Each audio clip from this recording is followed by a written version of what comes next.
Bom dia, meus queridos. Hoje, segunda-feira, dia da independência e dia também da nossa aula de espiritualidade. Hoje nós vamos continuar falando sobre a RCC, a Renovação Carismática Católica, e vamos falar sobre as orientações pastorais da Renovação Carismática Católica, do documento da CNBB, do dia 27 de novembro de 1994. Vamos falar um pouquinho sobre ele, tá? E não se esqueçam de compartilhar, não se esqueçam de dar o seu like, se inscrever no canal, que é muito importante. E nós vamos ter algumas aulas sobre a renovação, porque eu acho que é um tema bem importante e atual da nossa igreja. Então vamos entender um pouquinho o que é a igreja particular. A igreja particular vai estar desde o Concílio Vaticano II, que vai nos ensinar que a igreja particular é uma porção do povo de Deus confiada a um bispo para que pastoreie com a cooperação de presbíteros e diáconos. Nela verdadeiramente reside una, santa, católica e apostólica, que são as 4 notas distintivas da Igreja Católica, a Igreja de Cristo. A liberdade que os fiéis têm de associação é reconhecida e garantida pelo direito canônico e deve ser exercida em comunhão eclesial, quer dizer, em comunhão com toda a igreja, em comunhão com o magistério da igreja. Nenhum grupo na igreja deve subestimar outros grupos, julgando ser o único e ser o verdadeiro, o autêntico cristão. Isso na nossa igreja não existe, porque todos nós temos uma unidade junto ao magistério da igreja. Os membros da RCC, particularmente, fazem encontros, círculos bíblicos e outras atividades pastorais e de formação promovida pelas igrejas particulares, bem também como os momentos que vão marcar essa vida junto com a igreja. Quer dizer, os temas também serão desenvolvidos por eles, da campanha da fraternidade, Nós estamos no mês da Bíblia, então nós estamos estudando Deuteronômio, então eles também vão fazer dentro dos grupos de orações dele, o estudo do livro do Deuteronômio, das missões, preparação para o Natal e outras, festas. As tarefas da coordenação, animação dos grupos de evangelização serão confiadas às pessoas adequadamente preparadas e comprovadamente com uma vivência cristã. Então, preparado, O que é dizer preparado? Que tenha um conhecimento da fé. E isso o magistério e a igreja nos dá. Eu sou professora do curso Mater Ecclesiae, então nós temos cursos dentro das paróquias de formação. Tem o pároco pode fazer e as próprias pessoas, o bispo, os diáconos, fazem esse trabalho também de preparação desses grupos, Evita-se que, na renovação carismática, a utilização de termos já consagrados na linguagem comum da igreja assume significado diferente. Por exemplo, eu não posso ter termos como pastor, pastoreio, ministério, evangelizador, que são termos que já são configurados e garantidos ao longo da história da igreja, ter um novo significado na RCC. Isso não existe, tá? Ele tem que ter essa unidade. O manual das orações, dos ritos, dos estudos bíblicos e de formação doutrinal, dada por sua importância pastoral, tem que ter aprovação eclesiástica. Por isso, a importância de ter um bispo ligado à renovação carismática católica, para que essa unidade não se perca.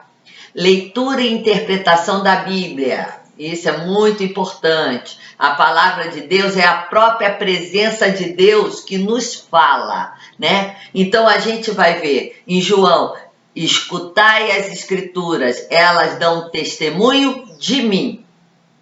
Cristo, Evangelho vivo do Pai, não é só o centro da Bíblia, mas também seu intérprete. Está lá em Lucas 24. A igreja venera as divinas escrituras como o próprio corpo do Senhor, Dei Verbo, né? Então nós temos um monte de subsídios, tantos bíblicos como do magistério da igreja, para ordenar essas orientações pastorais. A Bíblia, né, ela manifesta o nosso plano salvífico de Deus de modo unitário. Por isso, não se pode utilizar textos ou palavras sem referência ao contexto e ao conjunto da Bíblia. Então, nós temos que ter uma orientação.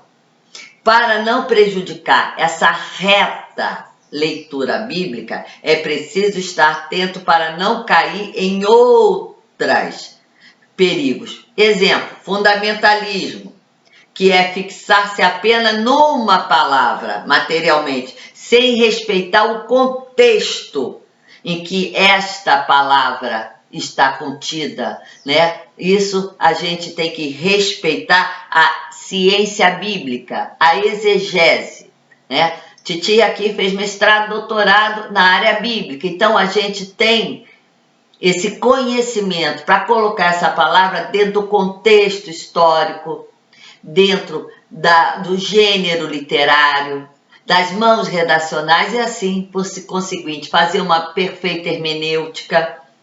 Não sai, o Espírito, tudo bem, o Espírito Santo te conduz, mas estuda, né?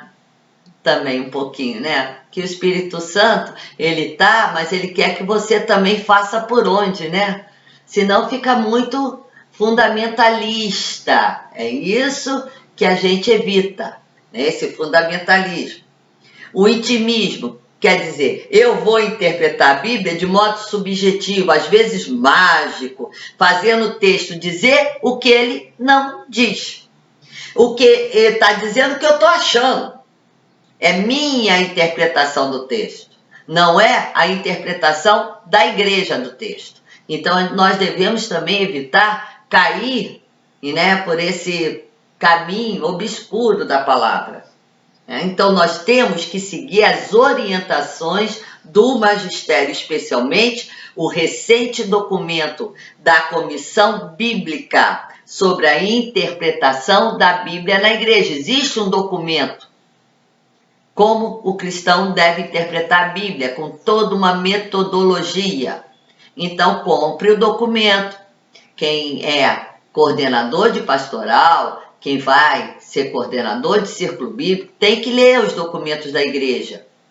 Tem que entender que existe uma unidade que tem que ser seguida por nós. Estimula-se a prática orante da Bíblia, né? A Lexio Divina, fazendo dela fonte de inspiração para todos os encontros. Então, deve ser feita a Lexio Divina, deve ser feita essa meditação orante da palavra de Deus. Liturgia. Na liturgia, especialmente na Eucaristia, celebra-se a realidade fundamental da Páscoa, morte, ressurreição de Cristo. E morte, portanto, e ressurreição do batizado em Cristo Jesus. Na ação da liturgia deve-se encontrar espaço para todas as realidades da vida cotidiana do cristão, pois é dado todos esses aspectos da sua pessoa que tem que passar deste mundo ao Pai.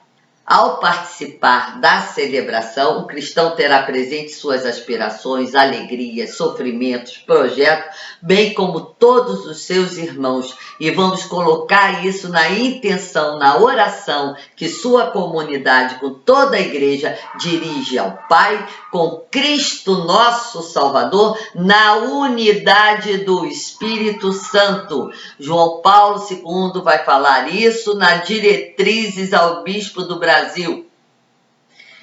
Na celebração da missa, não se deve salientar de modo inadequado as palavras da instituição sem se interrompa a oração eucarística para os momentos de louvor a Cristo, presente na Eucaristia, com aplauso, entendeu? Esse momento é silêncio. Não tem aplauso, não tem viva, não tem procissão, não tem hino de louvor.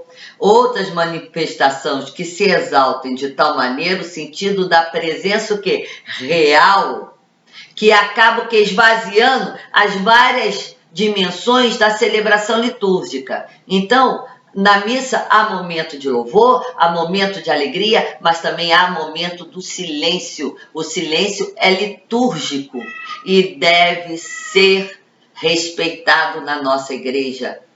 Cuide-se para que não haja a coincidência das reuniões de grupo com outras iniciativas da RCC, com a celebração da Santa Missa ou com a celebração da comunidade eclesial. Você não vai fazer um encontro da RCC no horário da sua paróquia que há a Santa Missa, né? Então, vai fazer em horários diferentes. Dimensões da vivência da fé. Essa experiência religiosa cristã que se realiza no encontro com esta palavra de Deus, confiada ao magistério e à tradição da igreja, nos sacramentos e na comunhão eclesial. Documento 45 da CNBB. A fé não pode ser reduzida apenas a uma busca de satisfação de exigência íntima. Entendeu? A minha exigência dar respostas imediatas, isso não é a nossa fé. Nem se pode propor a fé cristã sem uma dimensão da cruz, inerente ao seguimento de Jesus Cristo. Está lá em Lucas 14, versículo 25 a 35. Vamos ler. Enquanto eu vou falando, vou dando aqui, vocês peguem depois a Bíblia, escute novamente o vídeo e vamos lendo, que aí vai ter um aprofundamento melhor. Eu em sala de aula consigo fazer isso, mas aqui fica mais difícil, né? Para a gente ter esse caminho da plena ressurreição em Cristo. A falta de coerência entre a fé que nós professamos e a nossa vida cotidiana é uma das causas que vão gerar extrema pobreza.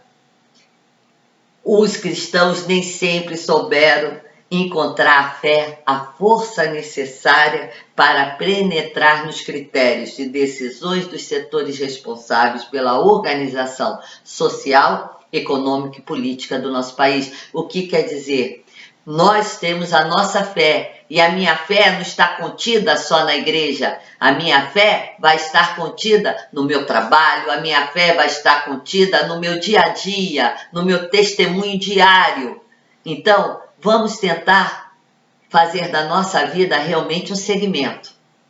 E com isso, nós não tenhamos de forma nenhuma medo de ser o que nós somos. Obrigado a todos. A próxima aula vamos falar das questões particulares, né, que tem a RCC. Obrigado, bom feriado a todos vocês e até quarta-feira.